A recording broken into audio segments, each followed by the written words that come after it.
Blessed is the one who subscribes to this channel. Remember the golden rule. Treat others as you want to be treated. Welcome to Spirituality in Society. Welcome back to the deep dive. You know, when you sent me all that research on early Christian practices, I was like, whoa. Yeah. We gotta share this stuff with everybody. I know, right? This is so cool. And today we're gonna unpack some really surprising things about how those early communities functioned. Yeah. Especially when it comes to like what we think of as worship, you know? It really is, it's kind of a head scratcher when you realize that the word worship is basically absent from descriptions of their gatherings. It is. It's like one of those things that make you go, wait a minute. Right. Hold on a second. Right.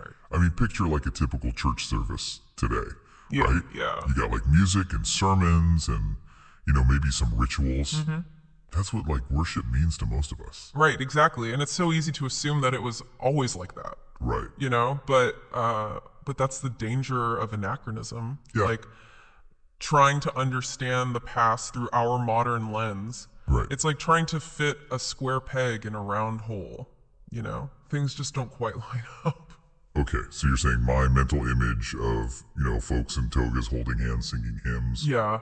that might be way off. Well, it's a little more nuanced than that, but you know, scholars from all sorts of theological backgrounds, you know, Catholic, Protestant, all of them Wow. have noticed the same thing when they look at how those early Christian gatherings are described. The vocabulary, the emphasis, it's just not focused on what we would call worship. Okay, so if it wasn't all about singing hymns and praising God, what were they doing? Yeah. From what I skimmed through, there's this big focus on, Yeah. what was that word? Edification. Edification, spot on. Okay. Yeah. Think of it as building each other up. Okay? Right? So their gatherings were all about strengthening each other's faith, Yeah. encouraging growth, and becoming better Christians together. So less about me and my awesome praise voice, Yeah, and more about how can we all level up as humans together? you got it. It really changes the whole picture, doesn't it? It does, yeah. Imagine walking into a gathering and the focus isn't on some grand performance, but on this genuine desire to help each other Wow. along the spiritual path. That's a huge difference. It is. No wonder this research blew my mind. I know, right? You know, it's like how the word literally means something totally different now than it did a few decades ago. Right. Like words change meaning over time. It seems like worship went through a major shift too. Absolutely. And that shift is rooted in a fundamental change in their world. Okay. You know, think about it. Before Jesus, worship for the Jewish people was very deeply tied to the temple, to sacrifices, Yeah. a very specific set of practices, Right. you know? So when the temple was destroyed, Right. and with Jesus being the ultimate sacrifice, Yeah. the whole concept of worship had to evolve. Exactly. Those 5 Greek words that often get translated as worship today, Okay. they're all rooted in those old temple practices. Things that just weren't relevant anymore. Wow. For these early Christians, their focus had to shift. Okay, so no more temple, no more animal sacrifices. Right. Their whole world had changed. Yeah. And instead of like clinging to these outdated forms of worship, they embraced something new. This whole idea of edification. Yeah, and that shift wasn't just about the words they used. Okay. It was about the entire way they understood their gatherings. Gotcha. So instead of like recreating temple rituals, Right. they were pioneering a new way of being together, Yeah. a way focused on mutual growth and support. So it's less about look at how good I am at worshiping, Yeah. and more about how can we all become better humans together. That's a great way to put it. Okay, cool. They were building each other up, literally edifying one another. It's like, have you ever been a part of like a team or a group where everyone genuinely wants to see each other succeed? Oh yeah, absolutely. Yeah. It's a total different vibe than those like cutthroat environments where everybody's just looking out for number one. Exactly. And that's the kind of community that these early Christians were creating, a community where everyone felt valued and supported and empowered to grow. That's so cool. It is. But it also begs the question, Yeah.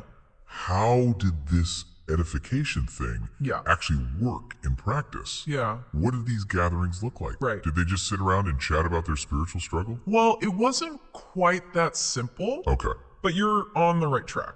Yeah. There was a real emphasis on practical support and shared experiences. You know, they weren't just passively absorbing information. Right. They were actively engaged in each other's lives. Right, you got me hooked. Okay. Tell me more about how this edification in action actually played out. All right, let's do it. Awesome. Okay, so we've established that early Christian gatherings were less about worship as we understand it and more about this whole edification thing. Right. How did that actually work in practice? Yeah. Did they have like a set program, you know, like open mic night for spiritual growth or something? Think of it less like a structured program Okay. and more like a family gathering Okay. where everyone genuinely cares about each other's well-being. Okay, I can picture that. Yeah. But families have their fair share of drama too. Right. Were there any ground rules or did they just like wing it? Well, like any healthy family, they had like shared values and a common purpose. But the real beauty of these gatherings was their flexibility. Okay. They adapted to the needs of the community Yeah. and allowed for a lot of spontaneous participation. So no two gatherings were exactly alike. Exactly. That's fascinating. And while the specific format varied, there were some common threads. Right. For instance, many accounts mention starting with greetings and catching up.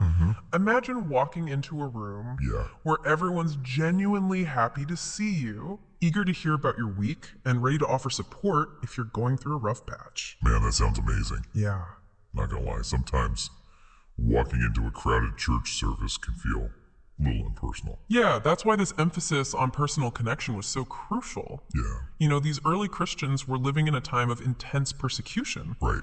So those gatherings provided a vital source of strength and encouragement. Right. It was like their safe space to let their guard down Exactly. and be real with each other. Yeah. And from that place of genuine connection, Okay. they could then move into prayer, sharing their burdens and celebrating their joys together. I bet those prayers were a lot more raw and real than what you sometimes hear in church today. Absolutely. They were praying for healing, for protection, Yeah. for boldness to share their faith, for wisdom in dealing with difficult situations. They brought their whole lives before God and each other. So prayer wasn't just a formality, it was an integral part of their lives. And I'm guessing this emphasis on shared experience carried over into other aspects of the gathering as well. You nailed it. Okay. They didn't just sit passively and listen to a sermon. They actively participated in the teaching and learning process. So more like a lively discussion than a one-sided lecture. Precisely. Yeah.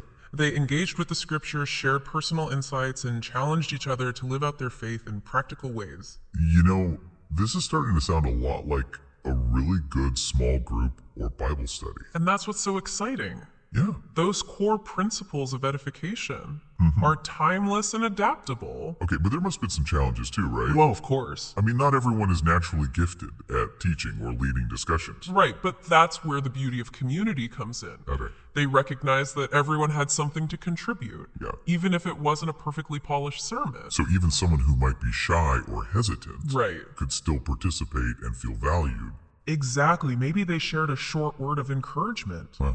offered a prayer, or simply listened attentively and offered support to others.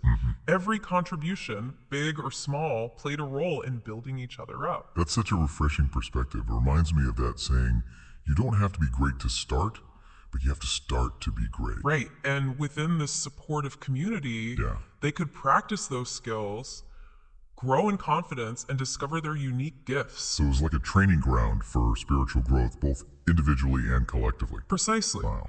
They were learning by supporting each other through mistakes and celebrating each other's victories. Man, I wish I could time travel and experience one of these gatherings firsthand. I know, me too. But it also makes me wonder if this edification model was so effective, why did it eventually fade away? Yeah. What happened? Well, it wasn't a sudden shift. Okay. It was a gradual process influenced by a complex web of historical and social factors. Okay, let's spill the tea. What were some of the key factors that led to this change? Let's get into it. Okay, so we've journeyed back in time, explored these like amazing early Christian gatherings, focused on edification, and now we're left with this big question. Right. Can we recapture that same spirit today? Well, it's not about trying to recreate the past exactly, The world has changed a lot since then. Yeah. But we can definitely learn from their example and see how those principles might apply to our lives now. It makes me think about how different churches have different vibes. right? Right. Like some are very traditional, Yeah. some are more contemporary, some are somewhere in between. Could it be that like those early practices are still alive in some ways? Yeah. Just maybe not as obvious? That's a great observation. Think about those small, tight-knit churches. Yeah. Where everybody knows each other. Right. Where people genuinely care and there's this sense of shared purpose. Yeah. They might not be using the word edification, Right. but they're living it out. Yeah. And even in larger churches, you often have like small groups or Bible studies where people can connect Right. on a deeper level. Yeah. It's like creating those pockets of edification Right. within a larger structure. And it goes beyond just the format of the gathering. It's about cultivating that mindset of mutual support and growth. Right. It's about asking ourselves, how can I help the person next to me become a better Christian? It's like shifting from a consumer mentality Yes, to a contributor mentality. exactly. Instead of just like showing up and expecting to be entertained or inspired, Right. we're actively looking for ways to build each other up. And that requires a certain humility, a willingness to be vulnerable, Yeah. and a genuine desire to see others thrive. Yeah. It's not always easy, Right. but the rewards are immense. It makes me think about times when I've been struggling with something, Yeah. and like a friend just listened without judgment, offered a word of encouragement or prayed with me. Right.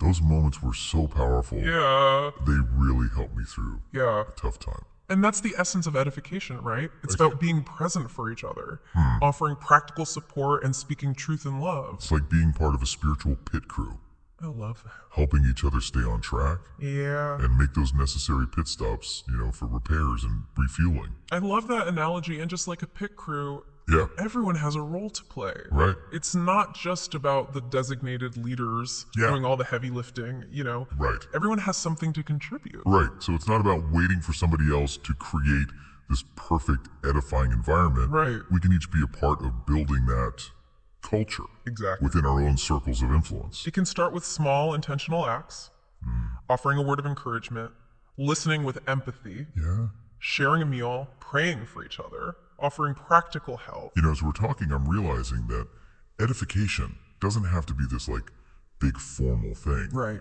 It can be woven into the fabric of our everyday lives. Absolutely. It's about making those little choices Yeah. to invest in each other's growth and well-being. And the beautiful thing is when we focus on edifying others, Yeah. we often find ourselves growing in the process. Yeah. It's like that saying, you can't pour from an empty cup. Right. When we're pouring into others, Yeah. we're also being filled up ourselves. It's like a spiritual ecosystem Exactly. where everyone benefits from the mutual support and exchange. So to wrap things up, Okay. what's one key takeaway you'd like our listeners to walk away with today? I'd say this edification isn't just some ancient practice from the early church. Right. It's a timeless principle that can transform our lives and our communities today. Yeah.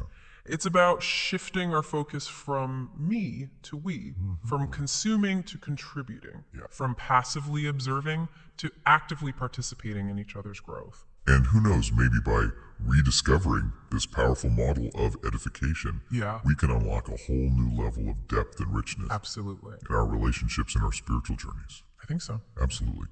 So listener, as you go about your week, I encourage you to consider how you can incorporate these principles of edification into your own life. What small steps can you take to build others up? How can you be a source of encouragement and support to those around you? It might feel a bit like venturing into uncharted territory, but trust me, the adventure is well worth it. Until next time, keep diving deep.